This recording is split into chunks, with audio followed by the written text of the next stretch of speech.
Welcome back to the show. To Performing Arts now, and when you think dance, young people today can show you how to dagi, jerk, or even a zonto. Well, a Tongan dancer packed her bags and headed from Northcote to South Auckland in a bid to preserve traditional Tongan dance. The result?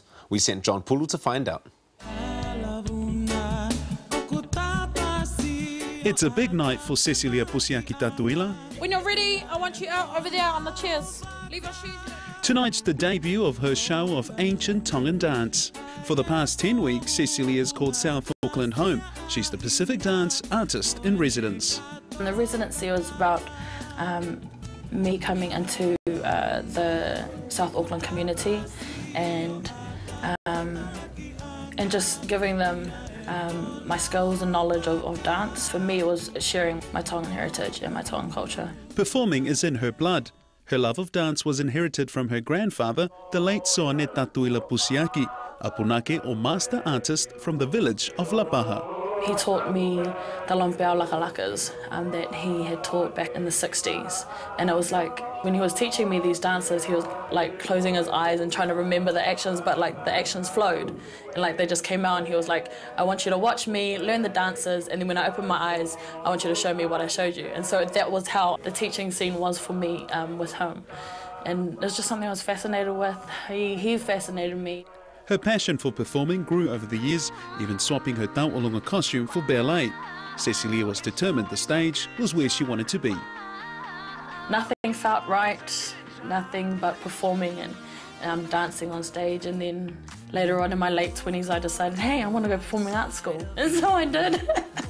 Graduated in 2010 from VIPA, Pacific Institute of Performing Arts, and here I am 2 years later, trying to keep going. So I want you to exaggerate more of the stepping out of your own body, yeah?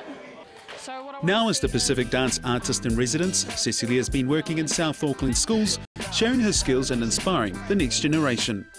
It's about coming in, you know, and being able to connect with these kids.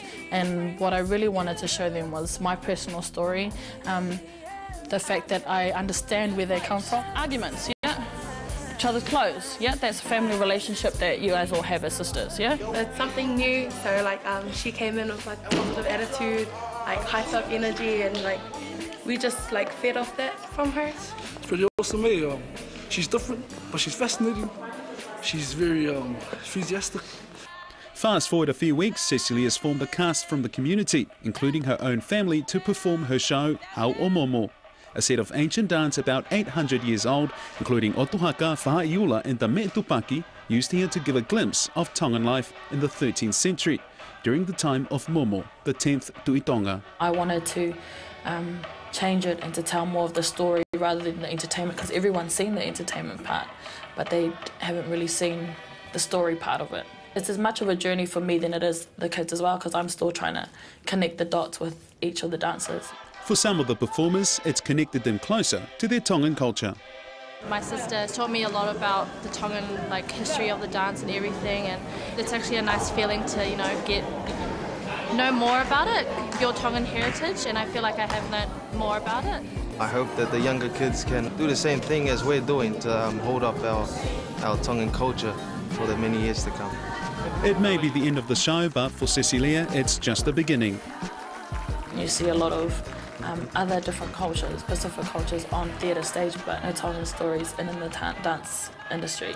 For me, it's not just having our Tongan dancers at church functions or our family celebrations, but our stories are also good to go on stage as well. Congratulations, Sesilia Malie Aupito. You can see more of these ancient dances when they perform at the Tempo Festival on the 20th of October at the Loft, Q Theatre in Auckland. For more details, go to our website.